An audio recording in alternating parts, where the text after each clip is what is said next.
¿De qué forma se puede conseguir reducir la deuda pública?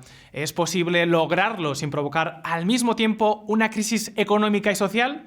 Ojo, que no son preguntas nada, pero que nada sencillas de responder.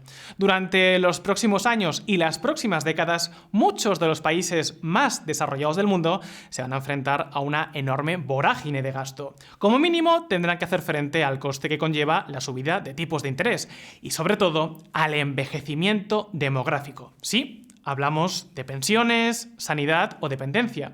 Y, lógicamente, la forma en la que se aborde este gigantesco reto tendrá consecuencias tanto para la economía como para los mercados. Queridos amigos, amigas, bienvenidos a Si lo hubiera sabido. Arranquemos.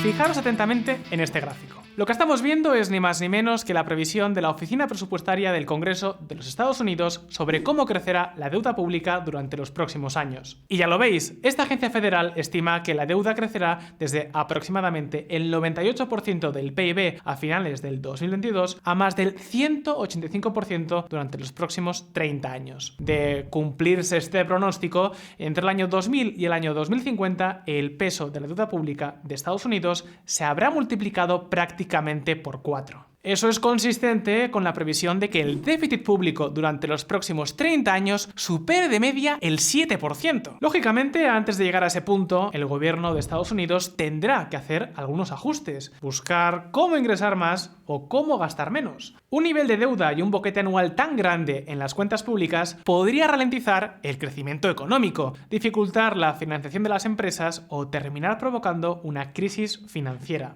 Claro que no tenemos que irnos tan lejos. La AIREF, la Autoridad Independiente de Responsabilidad Fiscal de España, presentó a finales de marzo su opinión sobre la sostenibilidad de las administraciones públicas en el largo plazo, y los resultados no fueron nada positivos. Según este organismo público español, si no se producen cambios, el gasto en intereses, pensiones, sanidad y dependencia empujará el déficit público hasta casi el 8% en el año 2050.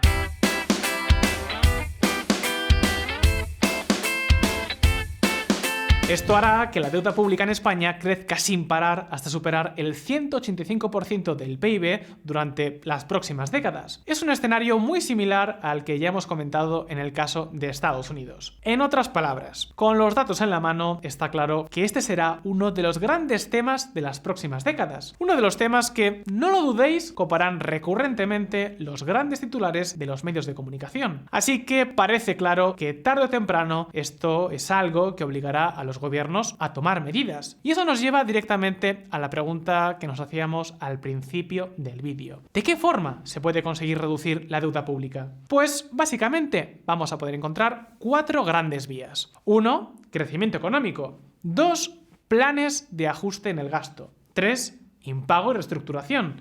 Y 4. Represión financiera. Vale, seguro que muchos habéis pensado también en los incrementos de impuestos. El problema sobre esta posibilidad es que vivimos en un entorno de competencia global. Esa opción es muy limitada. De hecho, este caso es estudiado minuciosamente en una investigación liderada por el conocido economista italiano Alberto Alesina. Sus conclusiones: que los países que confían mayormente en las subidas de impuestos no suelen equilibrar sus presupuestos ni reducir el peso de la deuda pública. Sea como sea, a continuación os mostramos 2 casos diferentes con las medidas históricamente más efectivas para reducir la deuda pública o evitar el escenario que antes nos dibujaba tanto la AIREF como la Oficina de Presupuestos del Congreso de Estados Unidos.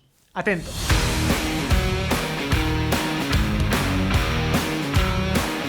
La austeridad, que es recortar el gasto público de forma repentina, es una medida que habitualmente provoca tantos problemas económicos y sociales que al final es muy frecuente que no sea viable. De la misma forma, las reglas que intentan establecer el equilibrio presupuestario a menudo tampoco son muy eficaces. ¿Por qué? Pues porque en los tiempos de vacas gordas los gobiernos gastan más de la cuenta y luego, cuando llegan las crisis, resulta muy difícil ajustarse el cinturón. Al final, casi siempre terminan por suspenderse. Por eso, eso, los expertos señalan cada vez más a las reglas de gasto. Reglas que son vinculantes tanto en los años malos como en los años buenos. Y sabéis que en este campo Suiza ha sido uno de los países con más éxito del mundo. En el año 2001 se celebró un referéndum en este país para decidir si aprobar o no un mecanismo conocido como el freno de la deuda. La idea es que, de salir adelante esta iniciativa, el gasto del gobierno no pudiera crecer más que los ingresos,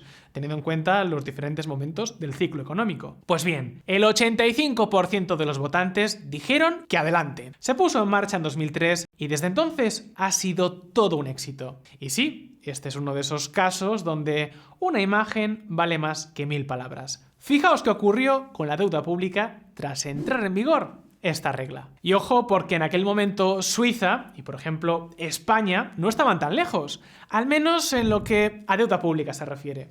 Claro, desde entonces la situación ha cambiado por completo.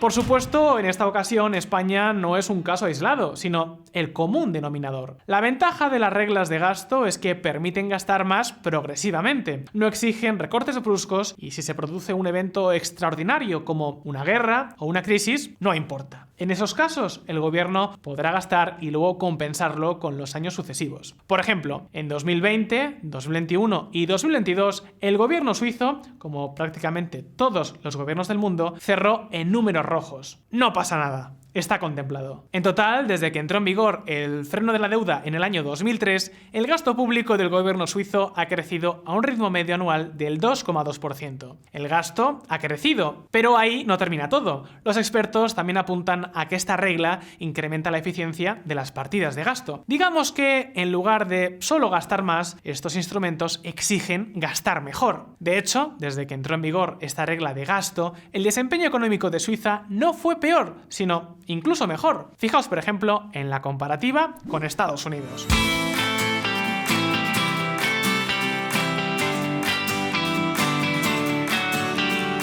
Recapitulando, Suiza tiene unas finanzas saneadas, su gobierno gasta más, la economía va mejor y el modelo es mucho más estable. Son las reglas de gasto. Por supuesto, unas cuentas públicas controladas, una menor necesidad de fondos para financiar la deuda y la capacidad para intervenir en los años malos genera un entorno más estable y con más fondos disponibles para las empresas. Por eso es la opción favorita no solo de muchos expertos, sino también de organismos supranacionales como el Fondo Monetario Internacional o el propio Banco Central Europeo. Porque, claro, luego otra alternativa para reducir la deuda pública es la austeridad. Por ejemplo, ¿recordáis el caso de Estados Unidos? Hoy la deuda pública del gigante norteamericano supera de largo los 30 billones hispanos de dólares.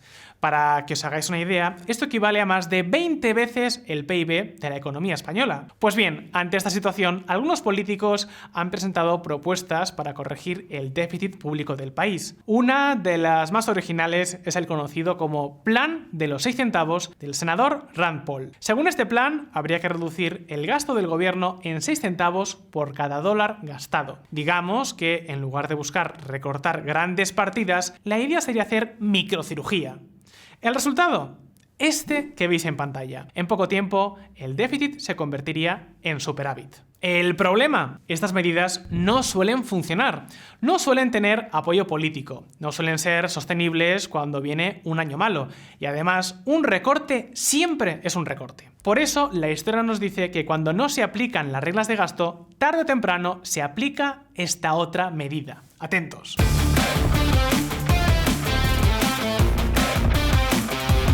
Tipos de interés por debajo de la inflación. O en otras palabras, los tipos de interés reales negativos. Queridos amigos, amigas, este es el gran secreto. La alternativa sigilosa que le ha permitido a muchos gobiernos salir del pozo a costa, eso sí, del disgusto de muchos ahorradores. Por ejemplo, tras la Segunda Guerra Mundial y hasta el año 1980, los tipos de interés reales fueron negativos la mitad del tiempo.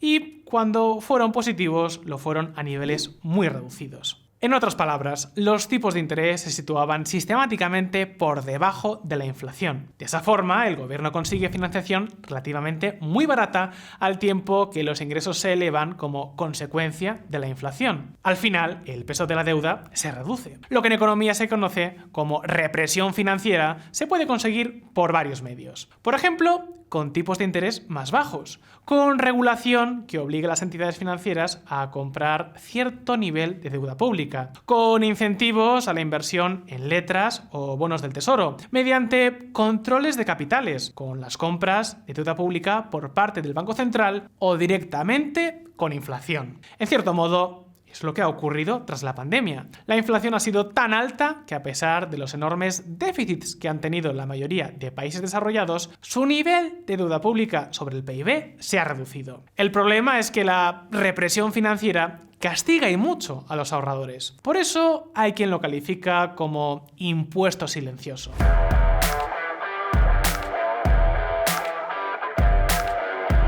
En estos casos, la pérdida de poder adquisitivo puede ser muy grande si no se invierten bien los ahorros. ¿Y qué queréis que os diga? Los últimos 2 años son un ejemplo perfecto. Por eso, las reglas de gasto pueden llegar a ser tan importantes. Y si no, al menos tenemos que ser conscientes de lo que suponen escenarios como la represión financiera para poder actuar y proteger nuestros ahorros. En esta línea, los datos nos dicen que a largo plazo la renta variable puede ser la mejor opción para preservar el valor de nuestros ahorros. Pero en cualquier caso, lo importante es ser conscientes del problema, consultar con expertos e invertir nuestros ahorros para precisamente tratar de protegerlos.